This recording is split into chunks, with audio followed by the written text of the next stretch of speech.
બીજી વાત એ કરું કે આજે અમારા કેળભાઈનો પરિવાર એટલે પરિવાર મતલબ એ છે ભાઈઓ એટલે મોંજીવાનો પરિવાર એમનો ભાવ આપણે બધાને નજરે જોયો એટલે હું વિશેષ વર્ણન કરવાનો નથી પણ જે કેળભાઈનું ઘર ભક્તિ સભર છે એ પરિવાર પણ ધર્મને સમજે છે એટલે એ પરિવારને તાળીઓથી વધાવી દો. હા, જોરદાર તાળી પડે.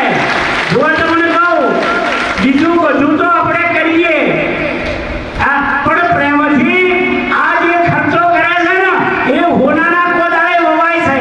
અને મહાપુરુષો એમ કીધું છે કે જ્યારે ગુરુ શરણે વ્યક્તિ જાય ને એટલે આગળના કર્મ તો ગુરુ મહારાજ કાપી દો કે પણ પાછળનું કર્મ જો બધાનું આવું બંધાય તો જમરાજાની તાકાત નથી કે આપણા ઉજી આગળ થાય.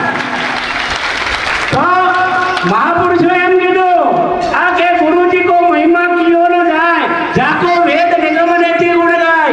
गुरुजी को महिमा कियो न जाए पण ये महिमा ની અંદર વચ્ચે આડ હતી. શું હતી? નારદજીને આડ હતી.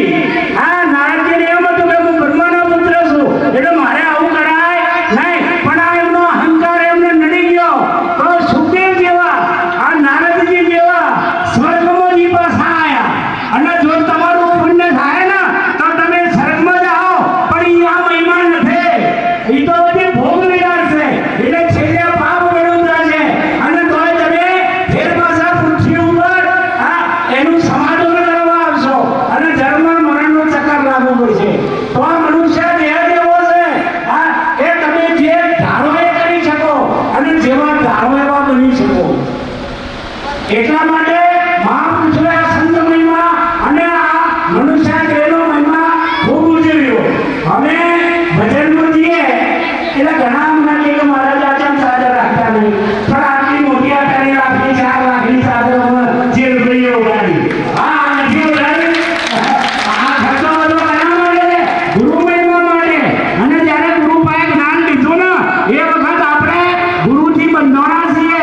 હા, કે આ તનથી સેવા કરીશ, આ ધનથી હું શુભ કાર્ય કરીશ અને મનથી ગુરુ મહારાજનું ભજન કરીશ. જો એટલા વચનમાં રહો ને તો તમારે ભગવાનને ગોતવા ના જવું પડે. ભગવાન તમારા ઘેર આવે. અને તમે આગળના મહાપુરુષો જુઓ, સબરીના ઘેર રોમ આયા. રોમના ઘેર સબરી ના જાય. તમારામાં તાકાત જુએ ભગવાનને વય આપવાની. હા, અને આ મહિમા આપણે નજરે જોયો. નરસિંહ મહેતા એ ભગવાનના ઘેર ના ગયા પણ ભગવાન નરસિંહ મહેતાના ઘેર આવ્યો. સકુબાઈના ઘેર સકુબાઈ ભગવાનના ઘેર ના જઈ પણ સકુબાઈના ઘેર ભગવાન આવ્યા. એટલે આપણી પણ એવી તૈયારી હોવી જોઈએ કે આપણું ભજન પરિપક્વ થાય અને પાકે. અને જો ભજન પાકશે ને તો તમને આ વિશ્વનો કોઈ વ્યવહાર સતાઈ શકશે નહીં. આગળ સંતો ઝૂંપડીઓ રહેતા હતા, અત્યારે તો બંગલા છે. હા, ઝૂંપડીઓ રહેતા હતા અને તોય એમનું ભજન પાકી ગયું. એટલે પહેલા તો ગુરુ વગરનો જે વ્યક્તિ છે ને એ તો આપણા સંતો શાસ્ત્રો એમ કહે છે કે એનું દર્શન ના જણાય. શું વાળું?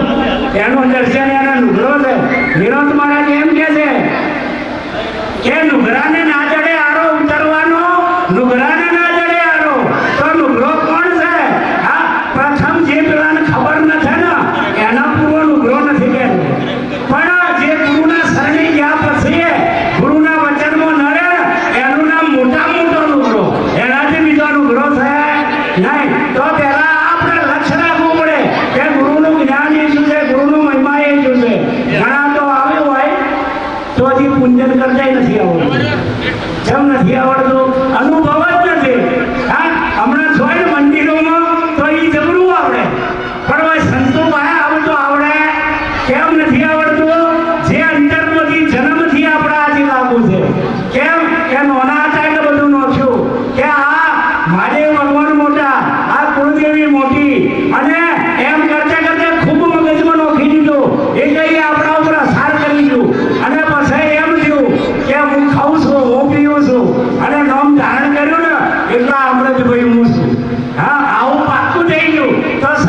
નથી.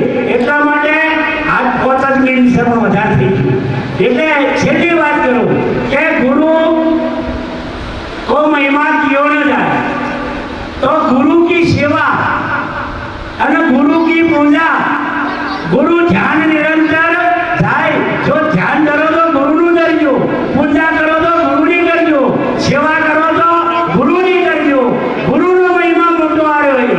પછી શું કીધું? ગુરુ ही જંતર, ગુરુ ही મંતર, ગુરુ ધ્યાન નિરંતર થાય. કે ગુરુ એ જંતર, જંતરનો અર્થ શું થાય?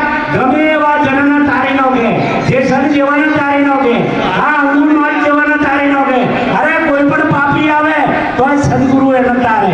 સદગુરુના દરબારમાં બધા દરવાજા ખુલ્લા, પણ આવનાર હોવો જોઈએ. બીજી કડી મેં એમ કીધું કે ગુરુ એ મંતર, ગમે એવો મનમુખી હોય, ગમે એવો અહંકારી હોય, ગમે એવો અભિમાની હોય, કે ગમે એવો પાપી હોય, પણ ગુરુના શરણે આવે ને એટલે એના કર્મો નષ્ટ કરી દે ગુરુ મહારાજ. એટલે પછી છેલ્લે વાત કરી કે ગુરુ કેવા હોવા જોઈએ? હા, તો કે સેવક સુરા હોવા જોઈએ, શિષ્ય સુરવીર હોવો જોઈએ. પછી આવો મહિમા હોય અને કે મહારાજ આજ તો અવરાયું ન થાવ. તો બોલો શું મોટું ગાડ્યું? હા, કે આજ તો નહીં અવરાય. કે કેમ નહીં અવરાય? હા, અમારે એક બે ફોન આવ્યા એટલે કે ટાઈમ છે નહીં. હવે બોલો 12 મહિનોમાં એક દાડો નથી મળતો. હા, તો એનાથી ડુંગરા કોઈ બીજા ખરા? હા, એને ગોતવા પડશે. હા, દુર્યોધનના કૃષ્ણ ભગવાને એમ કીધું, હા કે સારામાં સારો લઈ આય. એટલે જોઈ ચડ્યો ના. ભગવાને પૂછ્યું કે કોઈ જગતમાં દેખવાનો? કે ના. કેમ કે એની અંતરદ્રષ્ટિ જ ખરાબ હતી, એટલે એને સારો દેખવાનો નહીં. એને ધર્મરાજાને ગોતવા મૂક્યા કે તમે ખરાબ માણસ લઈ આવો. તો કે મને કોઈ ખરાબ જમતો નથી. એમની અંતરદૃષ્ટિ સત્યની હતી, એટલે સત્ય સિવાય બીજું દેખાતો નથી. તો આ ગુરુ મહિમા એ સત્યનો મહિમા છે. ભજન એ સત્યનું કરવાનું છે. હમણાં ભજન આવ્યું તો ભજન એ સત્યનું કરીએ તો સત્ય જ સદગુરુ મહારાજનું સ્વરૂપ છે. વળી હવે વિશેષ મારે બોલવું નથી. બીજા સંતો બધા બાકી છે, ગિરનારી મહારાજ પણ બાકી છે. અને અમારા ચેલભાઈના પરિવારમાંથી જે સંતો વધાર્યા ને એમને 2 મિનિટ પૂરતો હા થોડું આશ્વાસન એ આપવાનું. કેમ કે સંતોનું સ્વાગત કરે, ભક્તોનું સ્વાગત કરે. અમે ચાદર ઉડાડવા ગયા ને એટલે વખોમાંથી આનંદ વધુ હતો. તમે તાળીઓથી વધાવો કે જેનો ભાવ સાને પ્રગટ થાય થાય ના થાય. તો આજના પ્રસંગે વધારે ના બોલતો. આપ સૌ દૂર દૂરથી વધાર્યા. આપણો કિંમતી સમય ગુરુ મહિમાને સમજીને ગુરુ પૂર્ણિમા મનાવવા એ આવ્યા છો, તો આપણે સૌને કોટી કોટી મારા વંદન છે. અને આ પરિવારને તો લાખો વંદન. અને જેટલા કરું